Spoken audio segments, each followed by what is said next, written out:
الذهب كان بيطير زي الطيارة، فجأة نزل زي البطيخ. طب ليه ده حصل؟ واللي لسه معاه فلوس في محفظته هل يشتري ولا يستنى؟ يا جماعة الموضوع كبير، وانا عارف انك دلوقتي قاعد في مكانك بتقول طب ايه الحكاية؟ ليه الذهب نزل كده فجأة؟ قبل ما اقولك خلي بالك، الدنيا مش زي ما انت فاكر، عشان كده لازم تصلي على النبي عليه الصلاة والسلام وبعدين اكمل معاك القصة. قبل ما نبدأ الموضوع بجد خليك معايا شوية، لاننا هنتكلم عن حاجة تهم الناس كلها. يمكن مش كل الناس بس اللي بتهتم بالذهب، بس لما بيحصل اي تغيير في اسعاره الكل بيبص عليه، زي ما بيحصل لما سعر البنزين يطلع او ينزل. النهاردة سعر الذهب في مصر خلى الناس تفتح عينيها، ومن آخر الأخبار حكاية نزول سعر الذهب بشكل غير متوقع. الموضوع مش بس نزول، خلي بالكم، ده كان هبوط حاد، وكأن السوق قرر يعمل حاجة والذهب في اتجاه تاني خالص. طيب دلوقتي تعالوا نشوف أسعار الذهب وقت تسجيل الفيديو والناس تعمل ايه. نرجع لآخر تحديث كده عن أسعار الذهب عشان تعرفوا هل الوقت دوت مناسب للشراء ولا نستنى.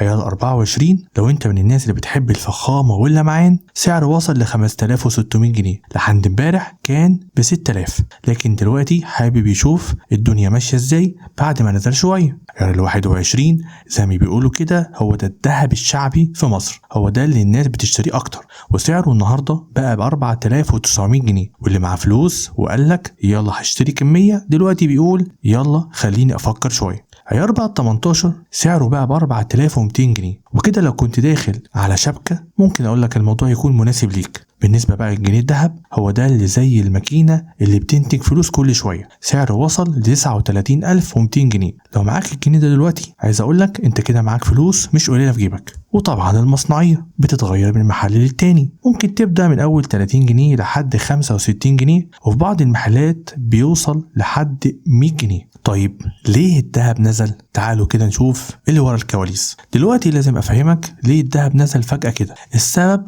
مش سهل زي ما احنا فاكرين. عشان تفهم الموضوع صح لازم تعرف ان في حاجة اسمها الاقتصاد العالمي والبنوك المركزية والناس اللي مش عاجبهم التغيرات دي. يعني هي مش بس لعبة الذهب يطلع وينزل وكده، اللي حصل هو ان الذهب وصل لمستوى تاريخي وكل الناس بدأت تشتري وتدفع في الذهب، وفجأة الكل قرر يقف ويفكر شوية. امريكا مثلا كان عندها شوية صراعات داخلية وكانت اسعار الذهب وصلت لمستوى 3500 دولار للأونصة. ليه؟ بقى في حاجة دلوقتي اسمها مخاوف من ترامب. يعني ايه الكلام ده؟ الرئيس الامريكي بدأ يهجم على جيروم باول رئيس الاحتياطي الفيدرالي وقال له انت مش قاعد كويس في مكانك، فبدأت التحركات والناس بدأت تبيع الذهب عشان يضمنوا استثماراتهم. طيب نجاوب بقى على السؤال المهم، هل ده وقت الشراء ولا نفضل مستنيين؟ انت دلوقتي بتسأل طب يا عم هل ده وقت الشراء ولا نستنى اكتر؟ بص بقى، في ناس بتقول الذهب هينزل اكتر هنشتري لما يوصل لأقل من كده، وفي ناس تانية بتقول اشتري دلوقتي ده ملاذ آمن.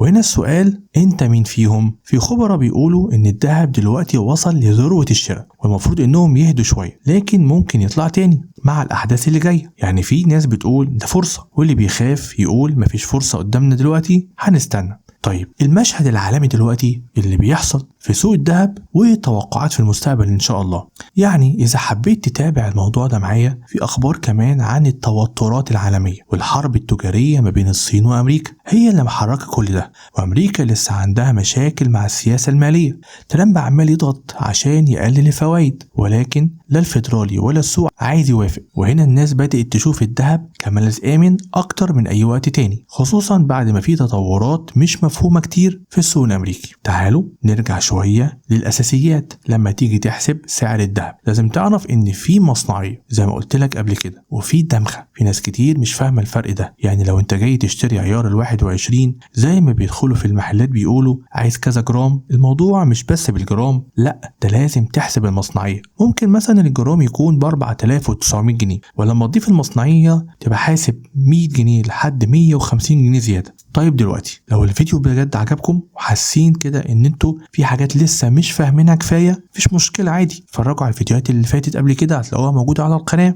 هكمل فيها معاكم رحله الذهب وهكلمكم اكتر عن الاقتصاد والاسواق، وطبعا عايزكم تتابعوا كمان الفيديوهات الجديده ان شاء الله. شارك بقى الفيديو دوت لكل حبايبك واصحابك واكتب لي رايك في التعليقات وقول لي هل هتشتري ولا هتستنى، وان شاء الله نتقابل الفيديو اللي جاي. والسلام عليكم ورحمه الله.